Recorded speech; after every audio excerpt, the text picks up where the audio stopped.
And welcome back to the Michael Cohen Show on our continued journey to 500,000 subscribers. We are so close. So do me a favor, let's get there. And then we really have to push because the crazy, the insanity, do me a favor, hit subscribe, watch, comment, and share. We need to do this. Meanwhile, Trump had another Monday morning meltdown on his Truth Social platform after a very busy weekend, as of course, he attended the men's final at the US Open.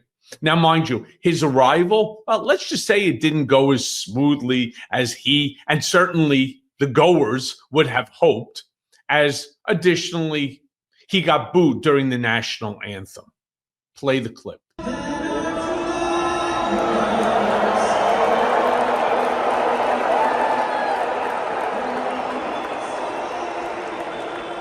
Meanwhile, I got to be honest with you, it kind of bothered me. I'm going to tell you why. Not so much because they were booing at Trump. This is the national anthem.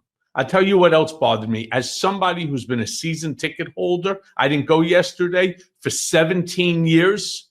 I have my US Open tickets. Look at, again, the crowd size. Play the clip.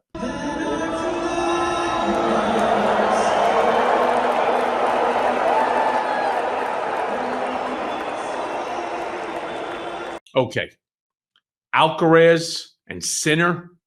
You know why the audience is so minimal? It's simply because they were still outside. When I got my email yesterday about the enhanced security, obviously we all knew what it was about. The people also missed some of the early games. They missed 2-3 games. This is not right. All right. They should have figured this out, certainly much better. People are paying real money within which to attend.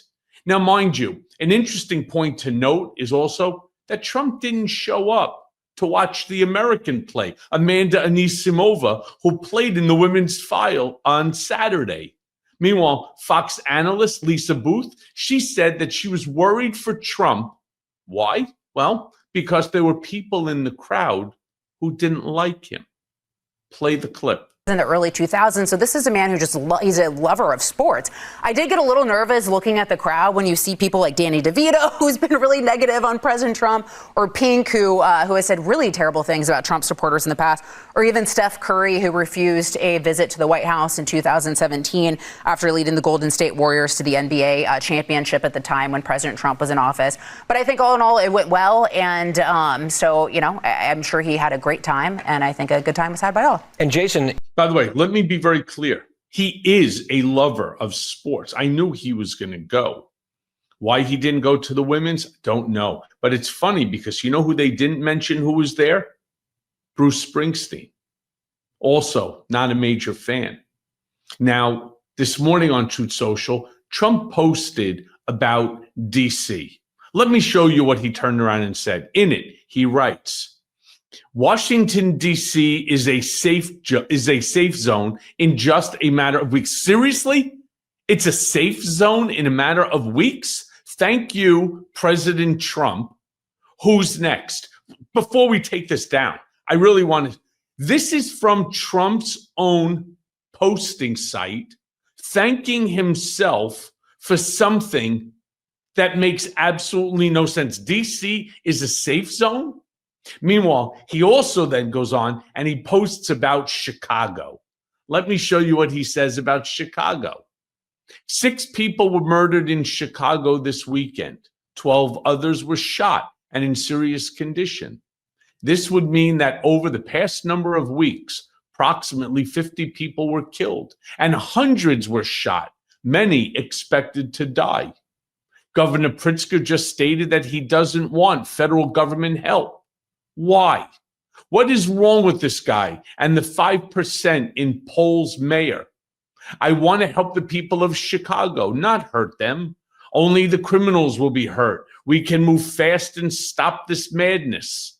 The city and state have not been able to do the job. People of Illinois should band together and, all caps, demand protection.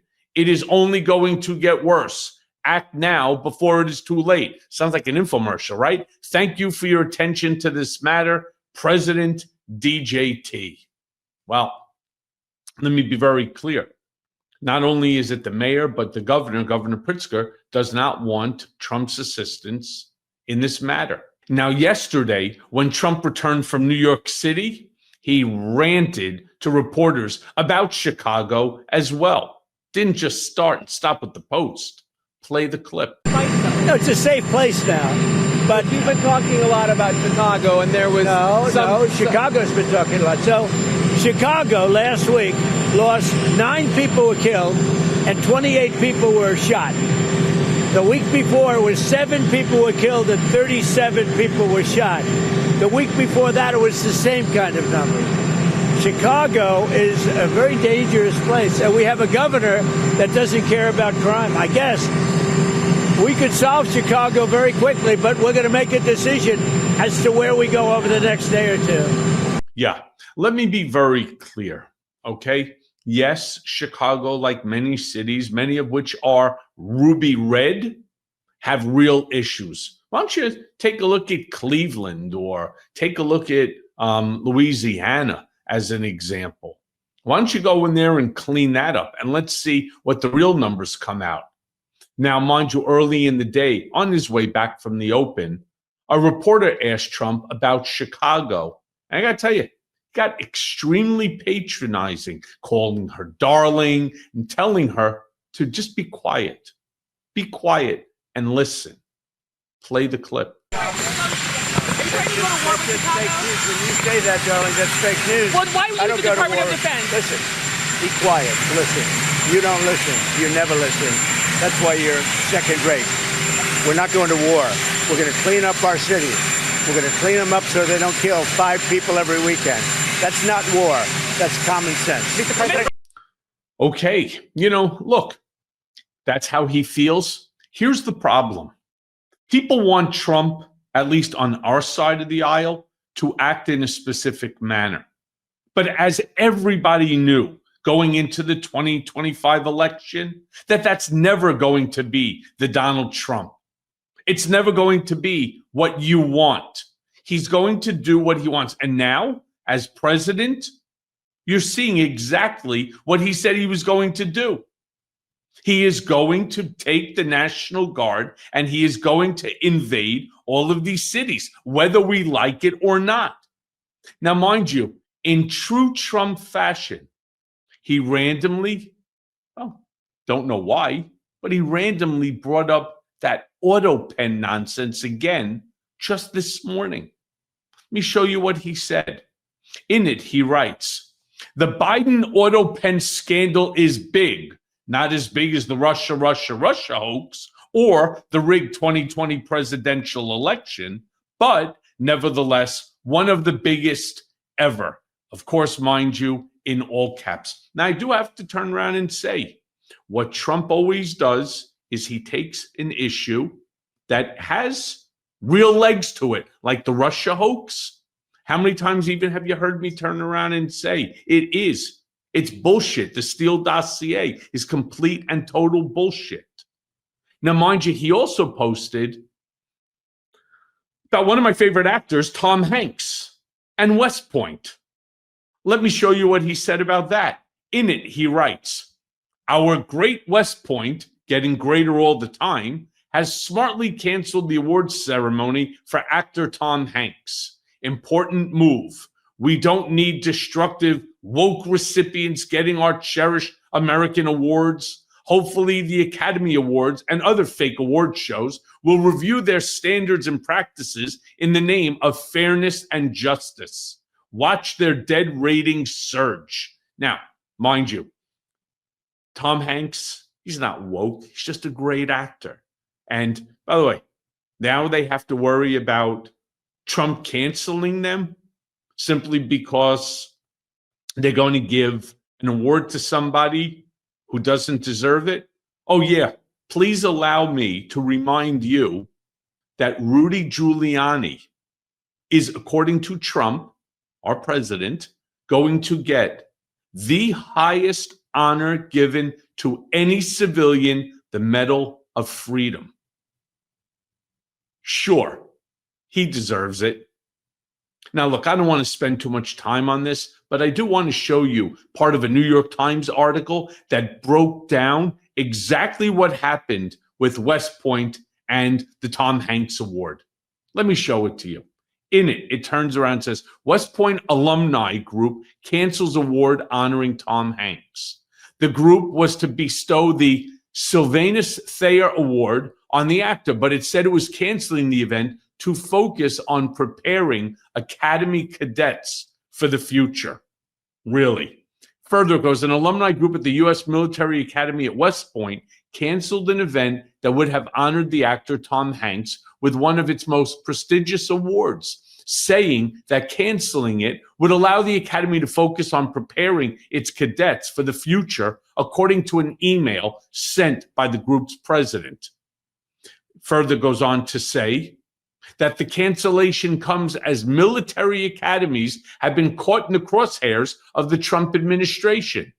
In July, the Army Secretary Daniel P. Driscoll ordered West Point to rescind an employment offer it made to a cybersecurity expert and Army veteran who worked in the Biden administration.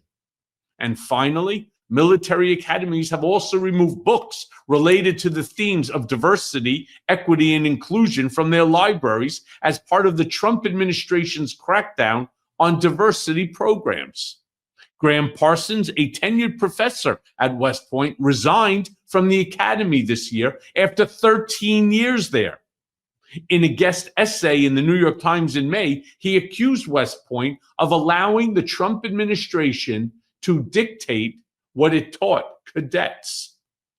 Now look, I want to end on a clip of Trump last night on the tarmac responding to a question about how the price of beef and other items continue to rise, something I talk about in my Substack post of today that I call Trump Turns America into a Battlefield. I always talk about the average Americans being affected by grocery prices, and I'm just unsure that Trump's, his response will satisfy them. Play the clip. Mr. President, the price of beef continues to rise and other items keep going up. Is there any way to address the cost of beef? Yeah, once it kicks in, once our policies kick in, the price of beef will be going down, just like the price of eggs went down and the price of a lot of other grocery items went down. Beef will go down. It'll all go down. Energy has gone way down. The price of gasoline has gone really, I think you'll be hitting $2 very soon. And it was $4.50 a little while ago. So energy's gone way down. That brings everything else with it. But beef has gone, as you know, for other reasons. The price of beef has gone up a little bit. It'll be coming down. No, it hasn't gone up a little bit. It's gone up a lot of bit.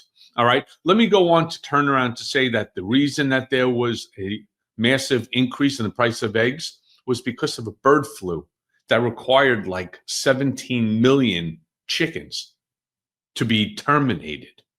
Again, as I wrote about in my Substack of today, Trump Turns America into a Battlefield, I talk about this. I write, meanwhile, the pain doesn't stop at the farm gate because, as I should have described, farmers are really in panic mode. It follows families into their kitchens, their electric bills, and even their children's classrooms. The Washington Post recently documented the impossible choices parents are making at the start of the school year. Aubrey Gonzalez, a single mother in Illinois, had to choose between buying school supplies for her 7-year-old daughter and keeping the lights on. Clorox wipes, Kleenex, Ziploc bags, items teachers now demand added up to more than her rent once you factor in the skyrocketing utility bills. I further go on to say, this is the dystopia I warned about. The one built on grievance, paranoia, and cruelty. Let me be clear, Trump doesn't care about Chicagoans fearing for their family safety, doesn't care about the farmers in Arkansas praying for relief. He doesn't care about a nurse in Illinois scraping together $370 to prepare her daughter for school. What he cares about is domination. And Chicago is just on the stage for his next executive order, ripped right out of Chapter 4 from the Project 2025 playbook. Deportations are his signature. The border wall he never finished is now replaced by the spectacle of ICE raids and National Guard boots on American soil. This, my friends, is exactly why I constantly say to you, please help me to grow this community. Let's put an end to this nonsense once and for all. So please subscribe, share, comment, watch. And as always, thanks for listening. Hey, everyone. First of all, thanks for watching. I mean, we're going to be posting daily episodes with reactions and talking about politics. We'll be talking about everything, in fact. So please like and subscribe. Join us on this journey.